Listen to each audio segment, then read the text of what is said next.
Students, जैसा कि अपन ने पिछले वीडियो में पढ़ा था, उत्पादन फलन क्या होता है।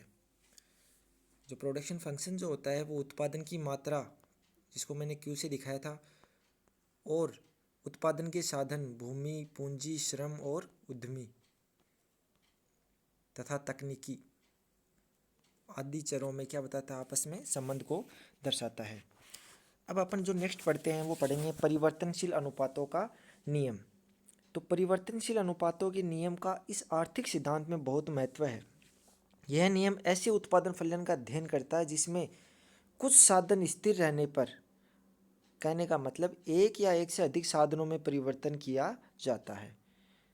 तो जैसे कि मैंने पिछले वीडियो में बताया था, जब अपन अल्पकाल में अध्ययन करते हैं, अल्पकालीन उत्पादन फलन का अध्ययन करते हैं, तो हम देखते हैं कि इसमें अन्य सभी साधनों को क्या मान लिया जाता है, स्थिर मान लिया जाता है, और केवल एक साधन में परिवर्तन किया जाता है। और उस एक साधन में परिवर्तन का उत्पादन पर क्या प्रभाव पड़ता है, उसका अध्ययन हम किस में करते हैं, परिवर्तनशील अनुपात के नियम के अंतर्गत करते हैं।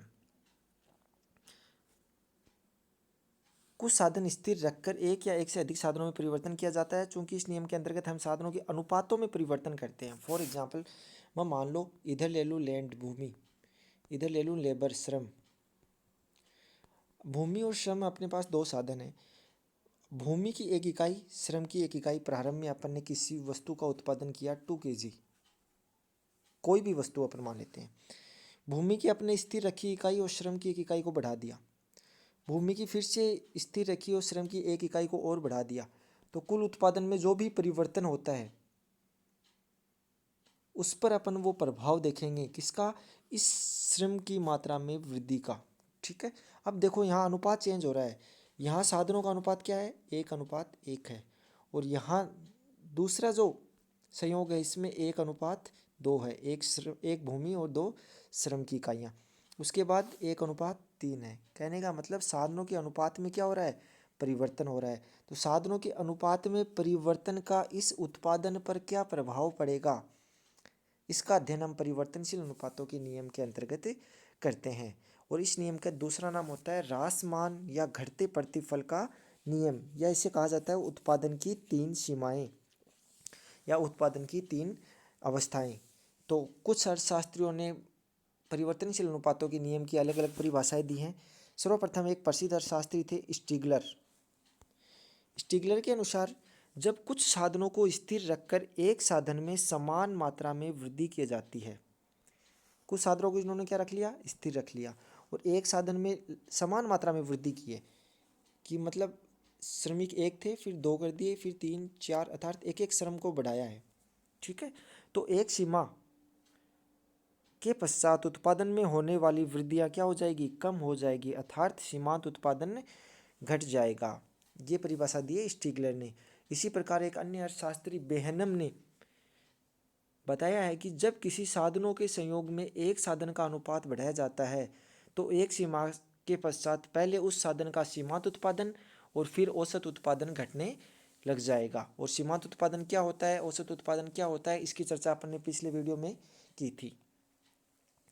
तो मैं निवेदन कर रहा हूँ, अगर इस वीडियो को आपको परिवर्तनशील अनुपातों के नियम को आपको समझना है तो पिछले वीडियो को ज़रूर देखें, जिसमें उत्पादन फलन के बारे में मैंने विस्तार से समझाया था। नेक्स्ट परिभाषा जो सैमुअल्सन ने दी थी वो है स्थिर साधनों की तुलना में कुछ साधनों में वृद्धि करने से उत्पादन में वृद्धि होगी, परंतु एक बिंदु के बाद साधनों की समान वृद्धियों से प्राप्त अतिरिक्त उत्पादन उत्तरोत्तर कम होता जाएगा। ठीक है। इस प्रकार यह नियम बताता है कि यदि अन्य सभी साधनों और उत्पादन की तकनीकी को स्थिर रखते हुए केवल एक साधन की मात्रा को बढ़ाया जाए तो एक बिंदु के बाद उस परिवर्तनशील साधन का प्रतिफल क्या लगने जाता है, घटने लग जाता है। पहले तो सीमांत घटता है और उसके बाद औसत घटता है। ठीक है। अब यह नियम लागू होने की कुछ मान्यताएं हैं कि इन मान्यताओं के होने के कारण ये नियम क्या होता है, लागू होता है। तो जो पहली मान्यता है वेरी इंपॉर्टेंट, वो है कि यह एक अल्पकालीन अवधारणा है। जैसा कि मैंने कल बताया था कि दीर्घकालीन अवधारणा वह होती है या दीर्घकालीन उत्पादन फलन वह होता है जिसके अंतर्गत उत्पादन के सभी साधन परिवर्तनशील हो, इसमें श्रम, भूमि, पूंजी और उद्यमी तीनों क्या हो, चारों क्या हो, साथ साथ तकनीकी, ये सब के सब क्या हो, परिवर्तनशील हो, तब वो होता है दीर्घकाल। और अल्पकाल होता है जिसमें अन्य सभी साधन क्या मान लिए जाएं, स्थिर मान लिए जाएं। ये जो साधन है, भूमि है, पूंजी है, तकनीकी है, इन सबको क्या मान लें, स्थिर मान लें, और केवल एक साधन में परिवर्तन किया जाए। ठीक है, अगर सभी साधनों में परिवर्तन किया जाएगा तो उसको कहेंगे पैमाने के प्रतिफल। ये मैंने कल वीडियो में बताया था। और केवल एक साधन में परिवर्तन कर रहे हैं उसे कहते हैं परिवर्तनशील अनुपातों का नियम। ठीक है, दूसरा जो इसकी मान्यता है वह है केवल एक साधन की मात्रा बढ़ाई जाती है, अन्य साधनों की मात्रा को क्या रखा जाता है, स्थिर रखा जाता है। तीसरी मान्यता, तकनीकी का स्तर अर्थव्यवस्था में क्या रहेगा, स्थिर रहेगा, कांस्टेंट रहेगा। अब चौथा जो इम्पोर्टेंट है वो है श्रम की सभी इकाइयाँ सजातीय होती है। क्लियर है, सजातीय का मतलब क्या हुआ, मैंने शुरू में बताया था, यहाँ अपन ने भूमि ली है, भूमि की एक एक इकाइयाँ यूज़ की है। ठीक है, और श्रम की अपन प्रारंभ में एक इकाई, फिर दो और फिर तीन, एक एक इकाई में वृद्धि कर रहे हैं। तो ये जो सभी श्रमिक हैं वो सहजातीय होने चाहिए, उनकी जो वर्किंग कैपेसिटी है वो एक जैसी होनी चाहिए, उसकी जो कार्य करने की कुशलता है वो एक जैसी होनी चाहिए। ये नहीं है कि पहला श्रमिक ज़्यादा कार्य कर रहा है, दूसरा श्रमिक कम कार्य कर रहा है, तीसरा और ज़्यादा कुशल है वो और ज़्यादा कार्य कर रहा है। जो भी जितने भी अपन श्रमिक काम में ले रहे हैं, सबकी कुशलता क्या होनी चाहिए, समान होनी चाहिए, अर्थात श्रम की सभी इकाइयाँ क्या होनी चाहिए, सजातीय होनी चाहिए। परिवर्तनशील साधन की सभी इकाइयाँ विभाज्य है, पूर्णतः विभाज्य है। क्यों, जैसा कि मैंने बता दिया, पहले श्रमिक एक था, उसके बाद दो, फिर तीन, फिर चार। इसी प्रकार हम कम भी कर सकते हैं, पहले चार श्रमिक लगे हुए थे, उनको घटा के एक को हटा दिया तो तीन बचे, तीन में से एक को फिर से हटा देते हैं, अर्थात ये क्या होते हैं, विभाज्य होते हैं। ठीक है, लेकिन स्थिर साधन जो है वो अविभाज्य होते हैं, उनके अपन टुकड़े नहीं कर सकते। ठीक है, जो लास्ट का जो ये इसकी मान्यता है ये बहुत ही इंपॉर्टेंट है, कई बार एग्जाम में पूछा जाता है कि यह नियम उन पदार्थों की दशाओं में लागू नहीं होता, अर्थात उन वस्तुओं पर लागू नहीं होता जिन वस्तुओं के उत्पादन में साधनों के निश्चित अनुपात का प्रयोग करना आवश्यक है। कहने का मतलब, ऐसी वस्तु जिसमें दोनों साधन श्रम और पूंजी या श्रम और भूमि, इन दोनों का निश्चित अनुपात, अगर हमें निश्चित अनुपात की बात करें तो क्या करेंगे, एक श्रम एक पूंजी, दो श्रम दो पूंजी, तीन श्रम तीन पूंजी। देखो दोनों बढ़ रहे हैं इसमें, तभी तो अनुपात एक रहेगा, ये भी एक अनुपात एक हो जाएगा और ये भी एक अनुपात एक हो जाएगा। कहने का मतलब, ऐसी वस्तुएं जिनके उत्पादन के लिए साधनों की निश्चित अनुपात का प्रयोग किया जाता है, वहाँ परिवर्तनशील नियम अनुपातों का नियम लागू नहीं होता है। ठीक है, अब अपन बात करते हैं उत्पादन की तीनों अवस्थाएं क्या क्या होती है, इसका स्पष्टीकरण अपन तालिका के द्वारा, डायग्राम के द्वारा करेंगे। ठीक है, तो यहाँ एक आपके सामने स्क्रीन पे आपको तालिका दिखाई दे रही होगी। तालिका में सबसे पहले उत्पादन के साधन भूमि को दर्शाया गया है, आप ध्यान से देखिएगा। सब पहला जो साधन है वो भूमि है, लैंड। दूसरा है श्रम, यहाँ टीपीएल का मतलब क्या हुआ, एल मतलब तो लेबर हो गया, टीपी मतलब कुल उत्पादन श्रम से प्राप्त, क्योंकि अपन यहाँ परिवर्तनशील साधन किसको ले रहे हैं, श्रमिकों को ले रहे हैं, तो श्रम की कुल उत्पादकता। ठीक है, या श्रम से प्राप्त कुल उत्पादन। यहाँ एमपीएल श्रम की सीमांत उत्पादकता, यहाँ एपीएल दिखा है श्रम की औसत उत्पादकता। क्लियर है, अब देखना इस तालिका को ध्यान से। यहाँ भूमि जो है उसकी सभी इकाइयाँ स्थिर है, यहाँ भी एक इकाई ली थी, एक एक एक एक एक, हर जगह एक एक इकाई है। ये एक इकाई को मान लेता हूँ मैं कि ये एक इकाई जो है वो एक बीघा या एक हेक्टर के बराबर है, फॉर एग्जांपल एक हेक्टर के बराबर है। ठीक है, और ये हमेशा क्या रहेगी, स्थिर रहेगी। क्लियर, अब हम दूसरा जो साधन है श्रम, उसकी मात्रा में धीरे धीरे क्या करेंगे, वृद्धि करेंगे, उसकी मात्रा में परिवर्तन करेंगे। प्रारंभ में एक श्रमिक की इकाई, फिर दो, फिर तीन, इस प्रकार उसमें अपन ने क्या करेंगे, श्रमिकों के मात्रा में वृद्धि करेंगे। तो जब भूमि की एक इकाई और श्रमिक की एक इकाई प्रयोग कर रहे हैं तो हमें जो उत्पादन प्राप्त हो रहा है वो 3 के बराबर हो रहा है। ये 3 केजी भी हो सकता है, 3 क्विंटल भी ले सकते हो, कुछ भी ले सकते हो। ठीक है, और वस्तु है, किसी वस्तु का उत्पादन हो रहा है, चाहे अपन गेहूँ लो, अनाज, कोई भी प्रकार का अनाज लो, किसी प्रकार की सीमेंट लो, कोई भी वस्तु ले सकते हैं अपन। तो जब एक भूमि और एक श्रम मिला के 3 के बराबर क्या प्राप्त कर रहे हैं, कुल उत्पादन प्राप्त कर रहे हैं। ठीक है, यहाँ सीमांत उत्पादन अपन ज्ञात नहीं कर सकते, जनरली 3 मैंने लिखा है क्योंकि प्रारंभ इससे पहले कितने साधन यूज कर रहे थे, कोई साधन यूज ही नहीं कर रहे थे। अब अपन ने क्या किया, एक साधन यूज किया है, तो साधनों में वृद्धि कितने की हुई, एक की। तो एक अतिरिक्त इकाई साधन का यूज करने पे कुल उत्पादन में जो परिवर्तन होता है उसे सीमांत उत्पादन कहते हैं। तो जनरली यहाँ सीमांत उत्पादन नहीं लिखा जाता है, और अपन लिख भी सकते हैं 3 के बराबर सीमांत उत्पादन हुआ है। औसत उत्पादन निकालना है। औसत उत्पादन कैसे निकालते हैं, राशियों का योग बट्टा राशियों की संख्या, अर्थात TPL, राशियों का योग क्या हुआ, कुल उत्पादन अपॉन राशियों की संख्या कौन सी है, श्रम की इकाइयाँ। श्रम की इकाइयाँ कितनी है, यहाँ प्रारंभ में TPL 3 है, श्रम की इकाई 1 है, तो क्या प्राप्त हुआ है, 3 प्राप्त हुआ है। ठीक है, अब दूसरा देखते हैं। अब भूमि को तो अपन ने स्थिर रख लिया और श्रम की एक इकाई बढ़ा दी, यहाँ 1 थी, 1 से बढ़ के कितनी हो गई, 2 हो गई।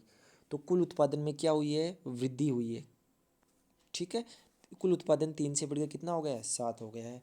कुल उत्पादन में कितनी वृद्धि हुई है, अर्थात एक अतिरिक्त इकाई श्रम का प्रयोग करने पर, 1 से बढ़ा के 2 करने पे कुल उत्पादन में कितना परिवर्तन हुआ है, देखो 7 - 3 कितना परिवर्तन हुआ है, 4 के बराबर। तो ये क्या होता है, सीमांत। क्लियर है। अब अपने को औसत निकालना है। औसत क्या करते हैं, राशियों का योग बट्टा राशियों की संख्या। राशियों की योग किसको दर्शा रहा है, यहाँ कुल उत्पादन को, तो 7/2, 7/2 कितना है, 3.5। तो ये 3.5 क्या हो गई है, औसत हो गई है। क्लियर है। अब देखना, फिर एक श्रम की इकाई और बढ़ा देते हैं, फिर उत्पादन बढ़कर 12 हो जाता है।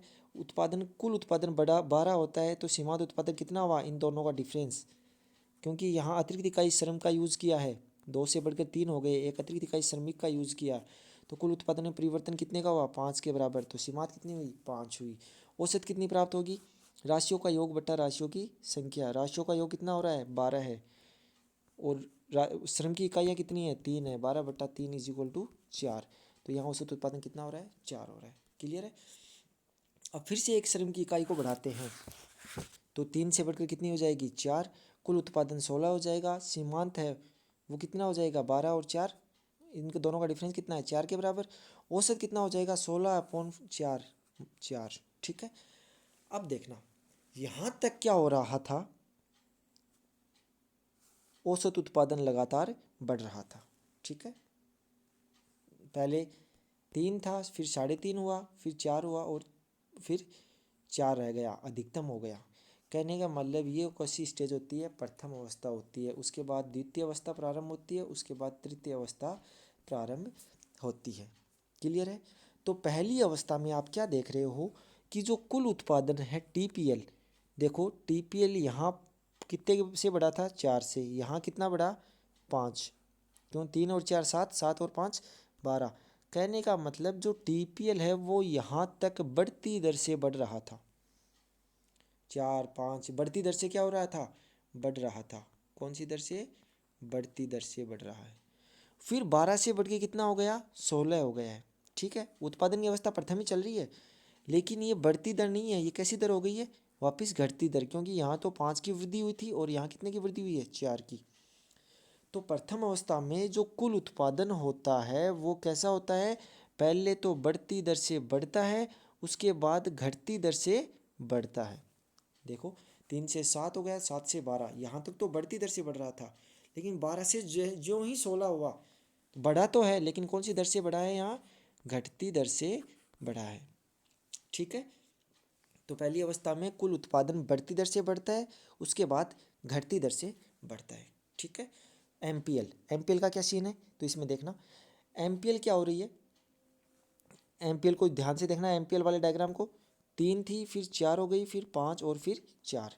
तो एमपीएल क्या हो जाती है, एक समय अधिकतम हो जाती है, ये देखो 5, यहाँ एमपीएल क्या है, अधिकतम है। तो प्रथम अवस्था में एमपीएल क्या हो जाती है, अधिकतम मैक्सिमम हो जाती है, और उसके बाद घटना प्रारंभ कर देती है।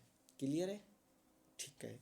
अब औसत उत्पादन की बात करें, औसत उत्पादन क्या हो रहा है, तो इस डायग्राम को ध्यान से देखना, पहले औसत उत्पादन 3 था, फिर 3.5, फिर 4 और फिर 4, औसत उत्पादन बढ़ा है, यहाँ फिर से वृद्धि हुई है और यहाँ स्थिर हो गया। इसका मतलब औसत उत्पादन अधिकतम हो जाता है। औसत उत्पादन क्या हो जाता है? अधिकतम हो जाता है। क्लियर है? तो प्रथम अवस्था कहाँ से शुरू होती है? डायग्राम में देखना, प्रथम अवस्था मूल बिंदु से शुरू होती है। ठीक है, और ये जो कुल उत्पादन वक्र है वो कैसे बनेगा? पहले बढ़ती दर से, तो यहाँ कॉन्वेक्स है, देखना इसको ध्यान से। उसके बाद घटती दर से इस बी बिंदु तक क्या होती है? प्रथम अवस्था होती है। यहाँ तक क्या होगी? प्रथम अवस्था होगी। पहले तो बढ़ती दर से, फिर घटती दर से। अब इधर मैं डायग्राम बना रहा हूँ, ये बढ़ती दर और घटती दर को किस प्रकार स्पष्ट किया है वो मैं बताता हूँ आपको। मान लो ये डायग्राम है, ठीक है, यहाँ कुल उत्पादन को दे रखा है, यहाँ श्रमिकों की इकाइयाँ दे रखी है। इसको मैंने बढ़ती दर क्यों कहा है? तो यहाँ श्रम की इकाइयाँ बराबर बराबर बढ़ा दो। ठीक है, यहाँ मान लो 1 इकाई थी, यहाँ 2 हो गई, यहाँ 3 हो गई, या 4 हो गई। कुल उत्पादन में कितना परिवर्तन हो रहा है देखना, आप ध्यान से देखना इस डायग्राम को। कुल उत्पादन यहाँ इतना सा था और उसके बाद थोड़ा बढ़ा, उसके बाद और बढ़ा, उसके बाद ये वाली दूरी ज़्यादा है और ये वाली दूरी बहुत ज़्यादा है। कहने का मतलब ये, हाँ, जैसे जैसे श्रमिकों की मात्रा बढ़ा रहे हैं वैसे वैसे कुल उत्पादन बढ़ती दर से बढ़ रहा है। इसलिए ये डायग्राम जो होता है वो कॉन्वेक्स होता है। ठीक है, अब देखना दूसरा जो है वो ये ओ से लेके सी तक कॉन्वेक्स था। अब डायग्राम अपनी बात करते हैं, सी से लेकर बी तक थोड़ा सा कॉनकेव है, तो थोड़ा सा कॉनकेव बना के देखते हैं। इधर हम वो इस श्रम की इकाइयों को दर्शाएंगे, इधर हम उत्पादन को दर्शाएंगे। अब मैं इस पे श्रम की एक एक इकाइयों को बढ़ाऊंगा, तो देखना बराबर बराबर दूरी। ठीक है, यहाँ 1 2 3 4 5, इसको इस वाई एक्स पे अपन टच करेंगे तो हमें क्या पता चलेगा इससे? पहले जैसे श्रमिक की इकाई 1 से बढ़ के 2 हुई, उत्पादन में इतनी वृद्धि हुई, उसके बाद इतनी हुई, उसके बाद कम होने लग गई, यहाँ और कम हो गई। अर्थात उत्पादन बढ़ तो रहा है लेकिन कौन सी दर से? घटती दर से बढ़ रहा है। क्लियर है दोनों डायग्राम? तो उत्पादन की प्रथम अवस्था कहाँ से शुरू होगी? ओ से शुरू होगी और यहाँ तक चलेगी। इसमें कुल उत्पादन पहले बढ़ती दर से बढ़ेगा, उसके बाद घटती दर से बढ़ेगा। ठीक है, अब अपन बात करते हैं औसत से औसत निकालने की। तो औसत कैसे निकालते हैं? पिछली वीडियो में मैंने बताया था, मूल बिंदु से स्पर्श रेखाएं खींचते हैं। मूल बिंदु से स्पर्श रेखा जहाँ टच करेगी, स्पर्श करेगी, एक ये हो गई, एक रेखा ऐसे भी खींच सकते हैं, एक रेखा ऐसे भी खींच सकते हैं। तो सबसे ज़्यादा ढाल किसका है? इस ऊपर वाली रेखा का, इस वाली रेखा का सबसे ज़्यादा ढाल है जो बी बिंदु पे स्पर्श कर रही है। तो यहाँ औसत उत्पादन क्या होगा? अधिकतम होगा। तो ये अपना औसत उत्पादन का वक्र मूल बिंदु से स्टार्ट होकर कहाँ चला जाता है? एफ बिंदु तक क्या हो जाता है? यहाँ औसत APL क्या है? मैक्सिमम है। क्लियर? लेकिन APL मैक्सिमम है, उससे पहले MPL के साथ क्या रहा ये देखना। तो इस तालिका में ध्यान से देखना, MPL यहाँ तक 3 4 5, 5 पे जाके क्या हो गया है? अधिकतम हुआ है। ठीक है, ये प्रथम अवस्था है। लेकिन जो APL था वो अधिकतम कहाँ हुआ है? यहाँ हुआ है। ठीक है, तो MPL APL से पहले ही अधिकतम हो गया है। ठीक है, और कहाँ अधिकतम हो गया है? जहाँ तक बढ़ती दर से कुल उत्पादन बढ़ रहा था वहीं। तो कहने का मतलब बढ़ती दर से कुल उत्पादन कहाँ तक बढ़ रहा था? सी बिंदु तक। तो सी बिंदु पे क्या होता है? सीमांत उत्पादन अधिकतम हो जाता है। उसके बाद 5 से घट के सीमांत उत्पादन कितना हो गया है? 4, कम होने लग जाता है। अब देखना 5 से घट के सीमांत उत्पादन कितना हो गया है? यहाँ देखो 4, और औसत उत्पादन भी क्या है? 4। अर्थात जब APL अधिकतम होता है, मैक्सिमम होता है, तो वो किसके बराबर होता है? सीमांत उत्पादन के बराबर होता है। दोनों 4 4 हैं। तो देखना जब APL अधिकतम है इस F बिंदु पे, तब ये सीमांत उत्पादन वक्र कहाँ जाएगा? इस F बिंदु पे आ जाएगा। अर्थात दोनों यहाँ बराबर होंगे। ठीक है, क्लियर है? ये थी उत्पादन की प्रथम अवस्था, यहाँ से लेकर यहाँ तक, O से लेकर M तक। अब द्वितीय अवस्था की अपन बात करें। यहाँ तक प्रथम अवस्था की बात थी। अब अपन दूसरी अवस्था की बात करेंगे। दूसरी अवस्था चलती है, अब श्रमिक केवल स्थिर है, सॉरी भूमि की मात्रा स्थिर है लेकिन श्रमिकों की मात्रा अपन ने फिर से बढ़ा दी। तो कुल उत्पादन में क्या हुई, फिर से वृद्धि हुई है। लेकिन वृद्धि कितने की हुई है, यहाँ तो 4 की थी, यहाँ कितने की हुई है, 3 की हुई है। और औसत कितना हुआ है, 3.8। औसत कैसे प्राप्त हुआ, 19 कुल उत्पादन बटा श्रमिकों की संख्या, ये हुआ 3.8। ठीक है, यहाँ तक क्लियर है। अब अपन नेक्स्ट बात करते हैं, जैसे ही 1 इकाई श्रम की ओर बढ़ाई तो कुल उत्पादन में फिर से वृद्धि हुई, कितने की, 2 की। अब देखो कुल उत्पादन में जो वृद्धि है वो धीरे धीरे कम हो रही है। ठीक है, इसका मतलब सीमांत धीरे धीरे क्या हो रही है, कम हो रही है। और एक समय ऐसा आता है, ये देखो इसको ध्यान से देखना बच्चों, मैं फिर से यहाँ डिनोट कर रहा हूँ। एक समय ऐसा आता है जहाँ कुल उत्पादन 22 अधिकतम हो जाता है। दिख रहा है, कब, जब भूमि की 1 इकाई और श्रमिकों की 8 इकाई काम में हो तो कुल उत्पादन कितना हो जाता है, 22 हो जाता है। और उत्पादन में परिवर्तन कितना हुआ है, जब 7 था श्रमिकों की संख्या तो भी उत्पादन 22 था, बढ़कर 8 हो गई तो भी 22 हो गया, तो सीमांत कितना हो गया, 0। तो यहाँ सीमांत उत्पादन कितना हो गया, 0। अर्थात जो अपन ने अतिरिक्त श्रमिक लगाया है उसका उत्पादन में कोई योगदान नहीं है, वो केवल जनसंख्या या मात्रा को, श्रमिकों की संख्या को बढ़ा रहा है, उसका उत्पादन में कोई योगदान नहीं है। ठीक है, क्लियर। और यहाँ औसत तो धीरे धीरे घटता ही चला जाएगा। अब ये थी दूसरी स्टेज। अब ये तीसरी स्टेज शुरू होती है यहाँ से। तो पहले अपन दूसरी स्टेज की बात करते हैं डायग्राम में। दूसरी स्टेज जो है वो बी से लेके ए तक है।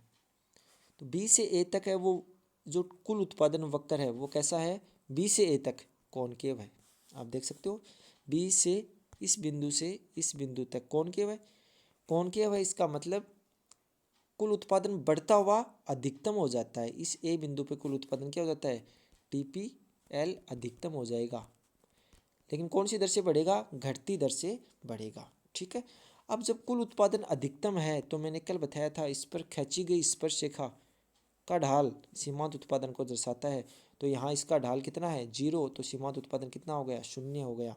तो इस तालिका में भी आप देख सकते हो, जब कुल उत्पादन 22 है तो सीमांत उत्पादन कितना है, 0।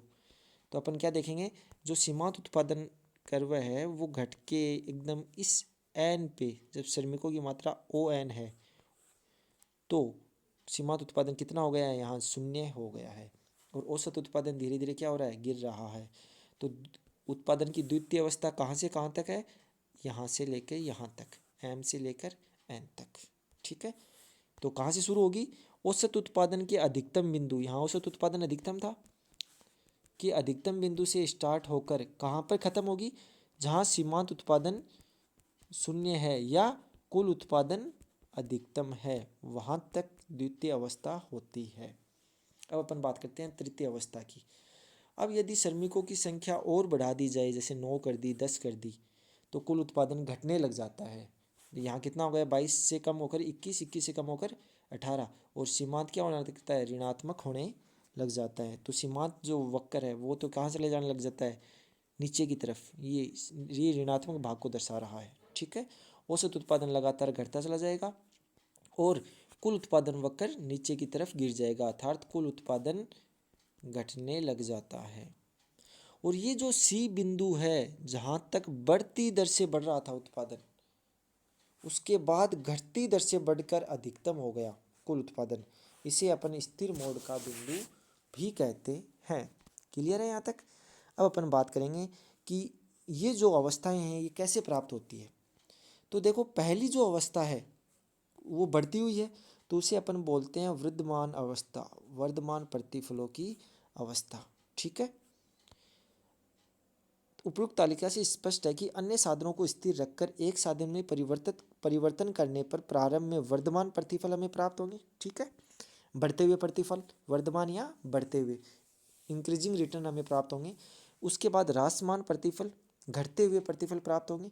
देखना, यहाँ हमें बढ़ते हुए प्रतिफल प्राप्त हो रहे थे यहाँ तक, क्योंकि औसत उत्पादन बढ़ रहा था। उसके बाद घटते हुए प्रतिफल प्राप्त हो रहे हैं और उसके बाद ऋणात्मक प्रतिफल प्राप्त होंगे, तो उसे अपन बोलते हैं ऋणात्मक अवस्था। ठीक है, तो प्रथम अवस्था, द्वितीय अवस्था और तृतीय अवस्था भी इन्हें कहा जाता है। क्लियर है। अब कुछ साधनों को स्थिर रहने पे एक साधन की मात्रा को बढ़ाया जाए तो उसके कारण उत्पादन की 3 अवस्थाएं प्राप्त होती है। तो प्रथम अवस्था है वर्धमान प्रतिफल की अवस्था या बढ़ते प्रतिफल की अवस्था। तो यह अवस्था कहाँ से प्रारंभ होती है, तो इस डायग्राम से बताना चाहूँगा आपको। ये मूल बिंदु से प्रारंभ होती है, ठीक है। और यहाँ एम श्रमिक, यहाँ एन, और यहाँ यहाँ एल श्रमिक, यहाँ एम और यहाँ एन। तो यहाँ से मूल बिंदु से प्रारंभ होगी और एम तक चलेगी।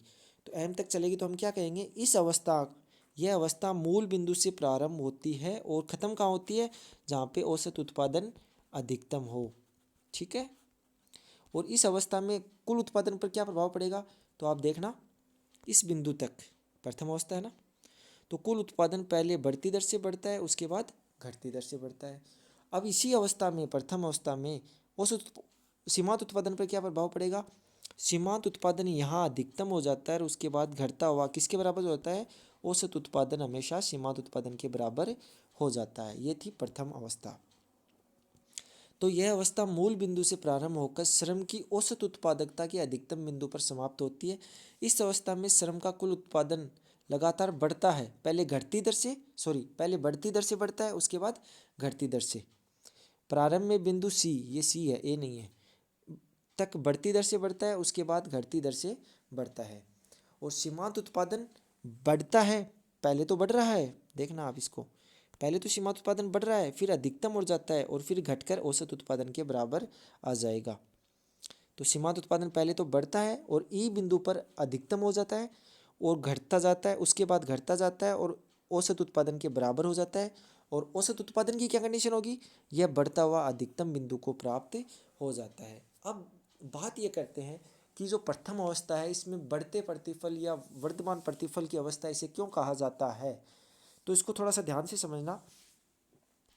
प्रारंभ में अपने पास एक भूमि थी, एक भूमि जो है वो 1 हेक्टेयर के बराबर भी हो सकती है, ठीक है। एक बड़ा सा अपने पास खेत है, बहुत बड़ा खेत है, उसको अपन एक भूमि मान रहे हैं, स्थिर मान रहे हैं, और उस पर केवल एक श्रमिक कार्य कर रहा है।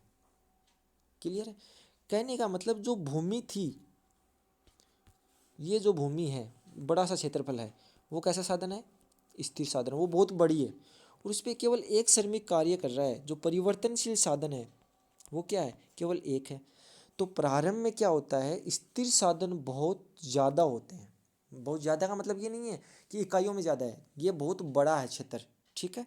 वो परिवर्तनशील साधन केवल बहुत कम होते हैं। प्रारंभ में एक ही श्रमिक था, उसके बाद 2 बढ़ाए, उसके बाद 3 बढ़ाए। तो जैसे जैसे श्रमिकों की मात्रा बढ़ाएंगे, अर्थात जैसे जैसे परिवर्तनशील साधनों की मात्रा बढ़ाएंगे, वैसे वैसे क्या होगा। अब देखो, एक व्यक्ति इस पूरे खेत में, इसको दोबारा देखना, ये बहुत बड़ा सा खेत है, इसमें एक व्यक्ति कार्य कर रहा है तो वो ढंग से कार्य नहीं कर पाएगा। अर्थात इस पूरे जो खेत है या पूरा जो भूमि है, इसका पूर्ण क्षमता के साथ प्रयोग नहीं हो पाएगा। इसलिए जैसे जैसे श्रमिकों की मात्रा 1 से बढ़ा के 2 की होती है, 3 की जाती है, तो उत्पादन बढ़ता है। पहले पहले शुरुआत में क्या होता है, बढ़ता है, ठीक है। उसका मेन कारण क्या है कि जो स्थिर साधन था, जो भूमि थी, उसका पूर्ण क्षमता से प्रयोग होने लग जाता है। और दूसरा कारण क्या है, केवल एक श्रमिक था, उससे बढ़कर 2 हो गए, उसके बाद 3 हो गए, अर्थात श्रम का विभाजन और विशिष्टीकरण होने लग जाता है। तो श्रम का विभाजन और विशिष्टीकरण का तात्पर्य यहाँ यह है कि मान लो जो पहला श्रमिक था, दूसरा श्रमिक है और तीसरा श्रमिक है। पहला श्रमिक वार खरपतवार हटाने में बढ़िया है, दूसरा श्रमिक जो है वो अनाज बोने में बढ़िया है, तीसरा फसल निकलवाने में बढ़िया है, ठीक है। तो ये अपना अपना कार्य बांट लेंगे, अपने अपना जो श्रम है उसको बांट लेंगे और जिस कार्य में वो कुशल होंगे उसको वो वही कार्य करेंगे ताकि ज़्यादा उत्पादन हो सके, ठीक है। इस दोनों कारणों के कारण प्रथम अवस्था में वर्तमान प्रतिफल प्राप्त होते हैं। तो वर्तमान प्रतिफल होने के क्या कारण है, देखना। स्थिर साधन की मात्रा में तुलना या मात्रा की तुलना में परिवर्तनशील साधन की मात्रा कम होती है। आप तो कहोगे कि सर एक भूमि थी, एक श्रम था, एक भूमि थी, 2 श्रमिक थे, एक भूमि थी, 3 श्रमिक थे, ज़्यादा तो ये हैं।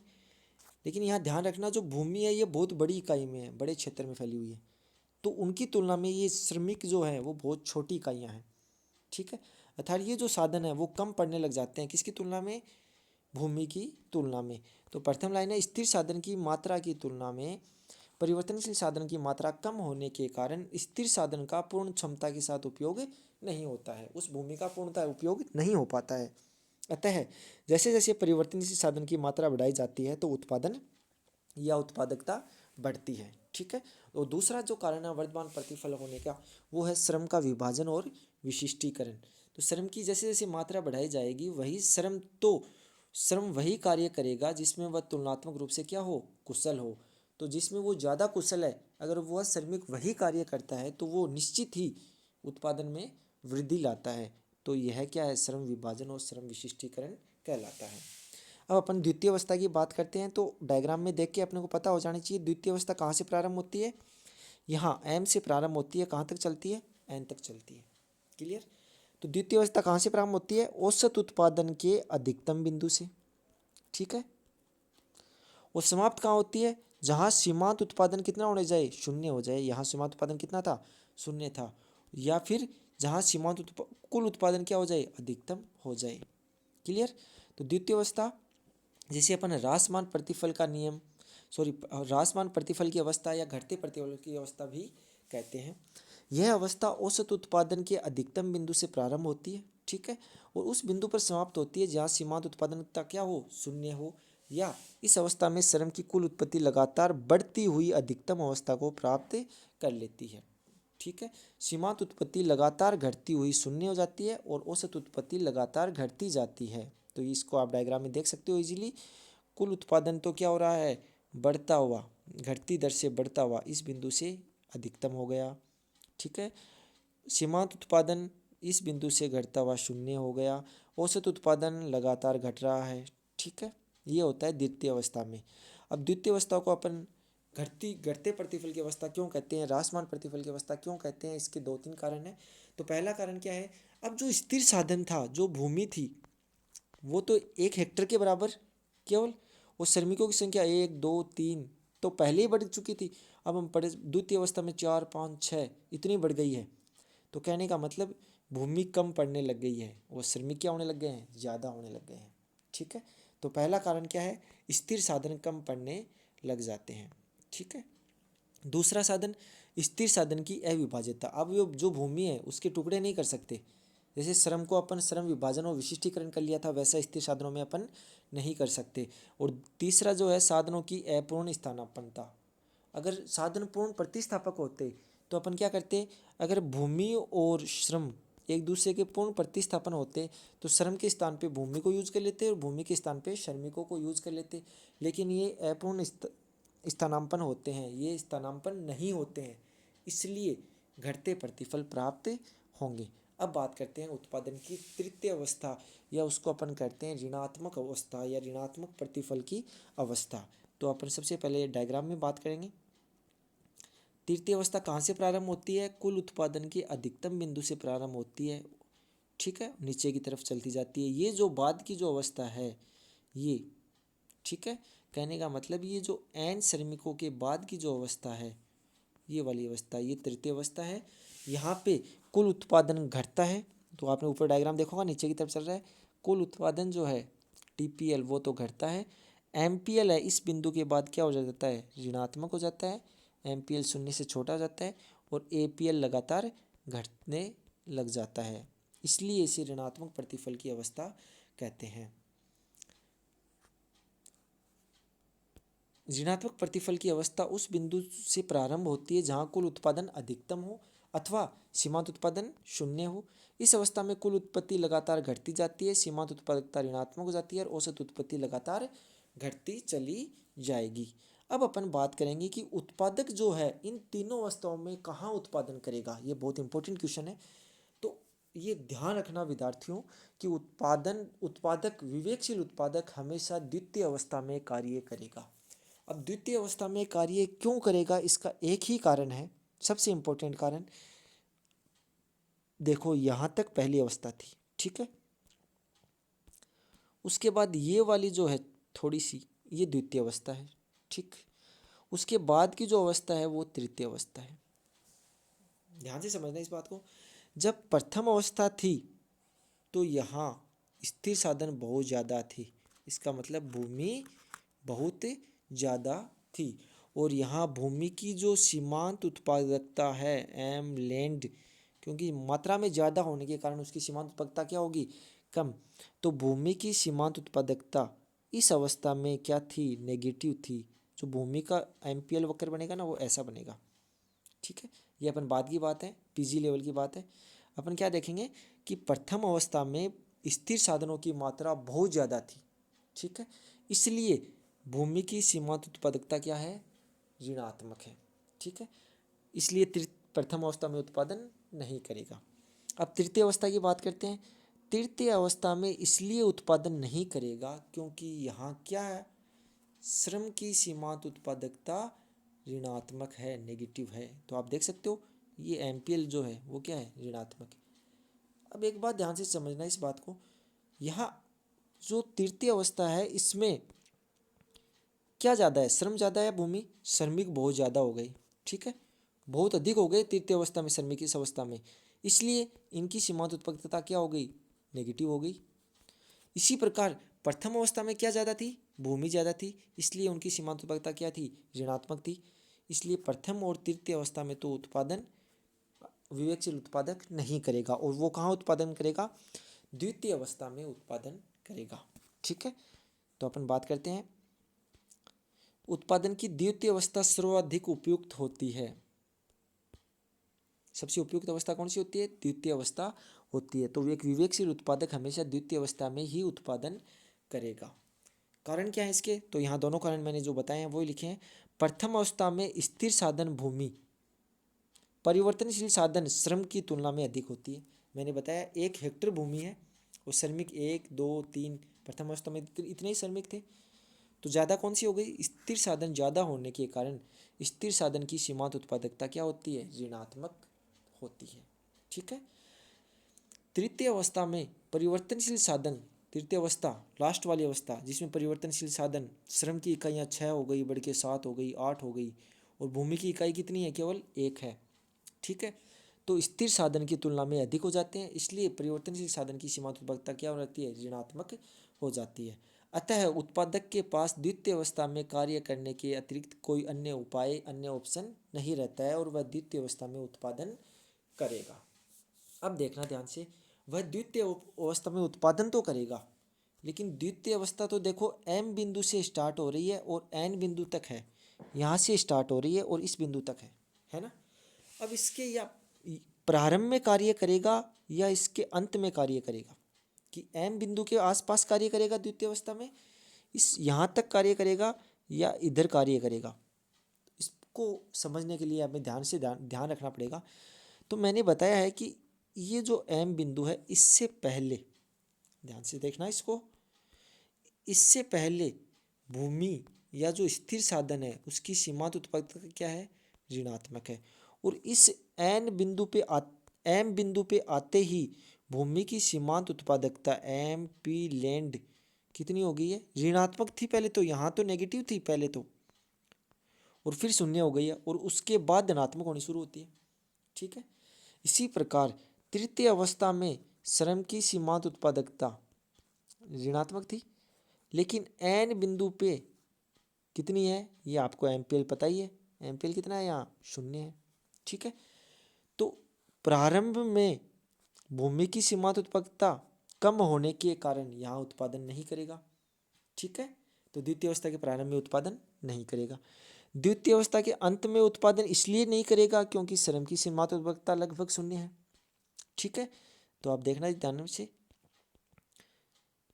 क्या वह द्वितीय अवस्था के प्रारंभ में कार्य करेगा, वह द्वितीय अवस्था के प्रारंभ में कार्य नहीं करेगा। क्यों नहीं करेगा, क्योंकि भूमि की सीमांत उत्पादकता क्या है, लगभग 0 है। इसका कारण प्रारंभ में स्थिर साधन भूमि की मात्रा परिवर्तनशील साधन श्रम की तुलना में बहुत ज़्यादा होती है, और उस स्थिर साधन का पूर्ण कार्य कुशलता से उपयोग नहीं हो पाता है यदि भूमि, अब छोड़ दो इस बात को, नहीं हो पाता है, इसलिए वो द्वितीय अवस्था के प्रारंभ में कार्य तो नहीं करेगा।